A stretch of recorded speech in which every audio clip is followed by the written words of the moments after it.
अस्सलाम वालेकुम क्लास। तो आज का जो हमारा मेन टॉपिक है वो हम डिस्कस करेंगे science as a collaborative field के बारे में। तो उससे जो पिछला टॉपिक है कुरानिक इंस्ट्रक्शंस के बारे में, ठीक है। तो उसमें सिर्फ एक इम्पोर्टेंट एमसीक्यूज बन सकता है और वो ये पूछा जा सकता है कि जो वाटर कंटेंट है ना डिफरेंट ऑर्गेनिज्म के अंदर, उसकी रेंज क्या है। तो वो रेंज हमारे पास है 60% से लेकर 90% तक। ये एमसीक्यूज इसमें से पूछा जा सकता है। तो नेक्स्ट जो हमारा मेन टॉपिक है वो हम स्टार्ट करते हैं। Science as a collaborative field है हमारा मेन टॉपिक।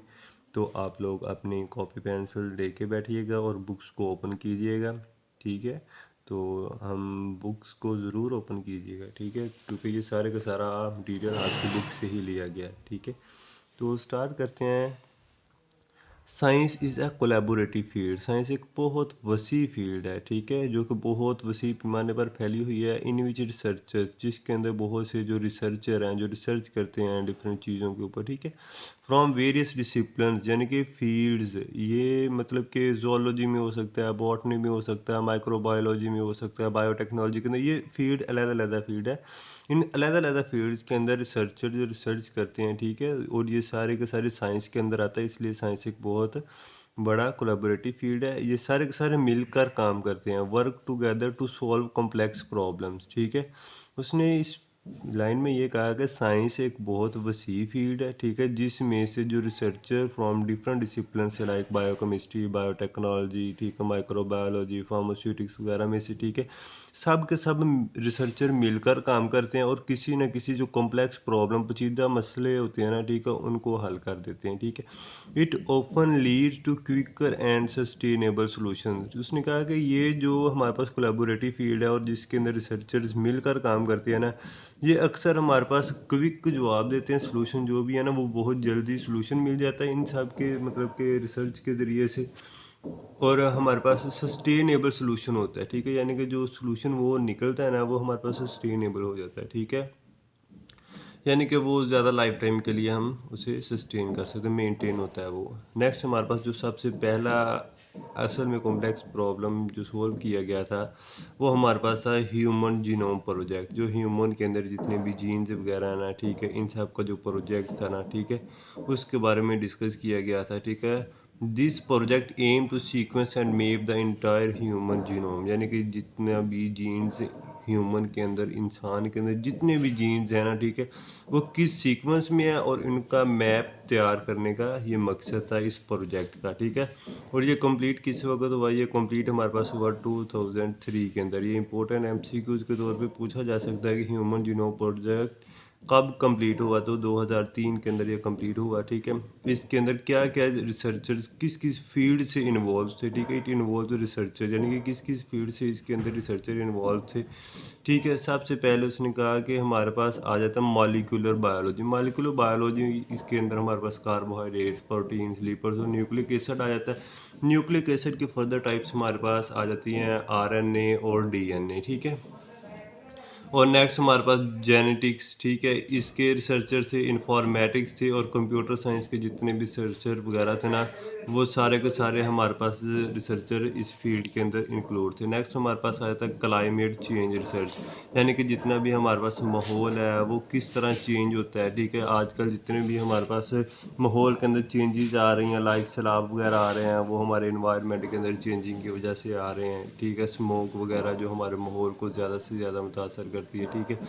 ये सारे का सारा इस रिसर्च के अंदर डिस्कस किया गया था। Climate change requires collaboration. उसने कहा जो क्लाइमेट का चेंज हो रहा है, माहौल चेंज हो रहा है ना, ये बहुत वसी पैमाने पर रिक्वायर करता है बहुत ज़्यादा फील्ड्स को, सच एज एटमॉस्फेरिक साइंस, यानी कि एटमॉस्फेरिक साइंस के जितने भी रिसर्चर्स हैं वो पार्टिसिपेट करते हैं कि एटमॉस्फेयर किस तरह हमारे पास चेंज होता है। एकोलॉजी इसका दूसरा नेम हमारे पास आता है इन्वायरमेंटल बायोलॉजी, कि इन्वायरमेंट किस तरह हमारे पास चेंज होता है, ठीक है। इकोनॉमिक्स आ गया और सोशोलॉजी आ गया कि ह्यूमन किस तरह, ये सारे के सारे जितने भी रिसर्च है ना क्लाइमेट चेंज के रिलेटेड इन फील्ड के अंदर आ जाते हैं, यानी कि माहौल किस तरह हमारा चेंज हो रहा है, ठीक है, पहले किस तरह था, किस वजह से चेंज हो रहा है, वो वजह ढूंढ के उनके फिर सोल्यूशन निकाले जाते हैं, क्या है कि इनको किस तरह कम किया जा सकता है, ठीक है। उसके बाद मेडिकल रिसर्च आ जाती है कि मेडिकल रिसर्च के अंदर क्या क्या चीज़ हमारे पास आती है। It often depends on interdiscipline को। इंटरडिसिप्लिन है ना, ये समझ ले कि ये हमारे पास सिर्फ एक नहीं, ये हमारे पास लाइक बायोलॉजी है तो केमिस्ट्री भी उसके अंदर होगी, यानी कि जो फील्ड है ना, एक फील्ड का दूसरी फील्ड के साथ भी कनेक्शन होगा मेडिकल रिसर्च के अंदर, ठीक है। लाइक कैंसर रिसर्च है, ये एमसीक्यू के तौर पे पूछा जा सकता है कि ये क्या चीज़ें इन्वॉल्व करती है, ऑनकोलॉजिस्ट, ठीक है। ऑनकोलॉजिस्ट क्या से होते हैं, ये कैंसर कंसल्टेंट्स होते हैं, ठीक है। ये वो लोग होते हैं जो कि हमारे पास कैंसर के रिलेटेड रिसर्च करते हैं, ठीक है। यानी कि ये एमसीक्यू के तौर पे भी कैंसर वाला पूछा जा सकता है, और ये सारे के सारे वन बाय वन करके हमारे पास शॉर्ट क्वेश्चन पे पूछे जा सकते हैं। और science as a collaborative field बहुत ही इंपॉर्टेंट लॉन्ग क्वेश्चन भी बन सकता है, ठीक है।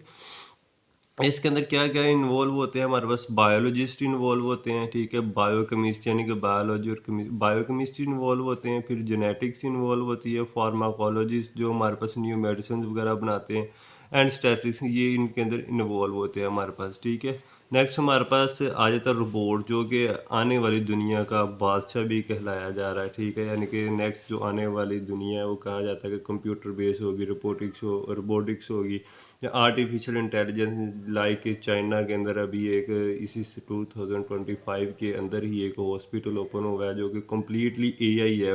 उसमें जितने भी डॉक्टर्स वगैरह है, नर्सिंग स्टाफ है, जितने भी, वो सारे के सारे एआई हैं, यानी कि रोबोटिक्स हैं, आर्टिफिशियल इंटेलिजेंस है, वो सारे का सारा हॉस्पिटल चल रहा है, ठीक है। इसी तरह है नेक्स्ट आने वाली जो दुनिया ना, वो रोबोटिक्स, मतलब कि एलोन मस्क है, वो भी ज़्यादा से ज़्यादा अब रोबोट्स के ऊपर काम कर रहा है, ठीक है। Field of robotics and AI is highly interdisciplinary. उसने कहा जो रोबोट और एआई की फील्ड है ना, ठीक है, ये एक दूसरे के साथ बहुत ज़्यादा कनेक्टेड है, ठीक है। इट इन्वॉल्व्स कंप्यूटर साइंस, ये किस किस फील्ड को इन्वॉल्व करेगी, सबसे पहले कंप्यूटर साइंस को, फिर इंजीनियरिंग को इन्वॉल्व करेगी, फिर मैथमेटिक्स को, न्यूरो साइंस को किस लिए इन्वॉल्व करेगी, ये आप लोगों ने कमेंट के अंदर हमें खुद बताना है कि न्यूरो साइंस को ये रोबोट्स एंड एआई किस लिए इन्वॉल्व करेगी। एंड साइकोलॉजी, और साइकोलॉजी की इसके अंदर इन्वॉल्व करेगी, ठीक है। ये जो कोलैबोरेशन है लीड्स करेगी significant advancement in robotic system के अंदर, ठीक है। यानी कि बहुत ही ये जो आपस के अंदर इन सब फील्ड की आपस में जो कोलैबोरेशन है ना, ठीक है, इन सब की कोलैबोरेशन बहुत इंपॉर्टेंट हो जाएगी रोबोटिक सिस्टम के लिए।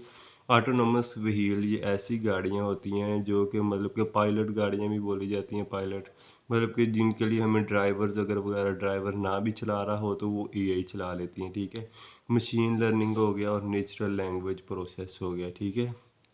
नेक्स्ट जो लास्ट में हमारे पास एक पॉइंट रहता है वो है स्पेस एक्सप्लोरेशन, ठीक है। यानी कि स्पेस का एक्सप्लोर करना। ऑर्गेनाइजेशन लाइक नासा है हमारे पास, वो भी क्या करती है, वो भी स्पेस का, चांद का, मरीख का, यानी कि जो स्पेस है उसका ज़्यादा से ज़्यादा डाटा कलेक्ट करती है। एंड इंटरनेशनल स्पेस स्टेशन, ये पूछा जा सकता है आईआईएसएस किसका एब्रीवेशन है, शॉर्ट क्वेश्चन के तौर पे भी पूछा जा सकता है, एमसीक्यूज भी बन सकता है कि ISS international space station.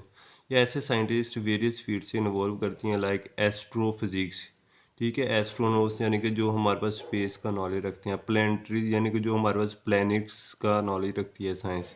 Engineering हो गया, बायोलॉजी एंड मेडिसिन हो गया, यानी कि स्पेस के अंदर जाएंगे तो ह्यूमन के अंदर क्या क्या चीज़ें चेंजिंग होगी, ठीक है, लाइफ के अंदर कैसी कैसी चेंजिंग होगी उसके बारे में, और मेडिसिन कौन कौन सी वहाँ पे यूज़ हो सकती है, ठीक है। This collaboration enable scientist to investigate the cosmos, ठीक है। यानी कि न्यू न्यू चीज़ें इन्वेंट करने की ये हमें प्रोवाइड करेगी इंफॉर्मेशन, ठीक है।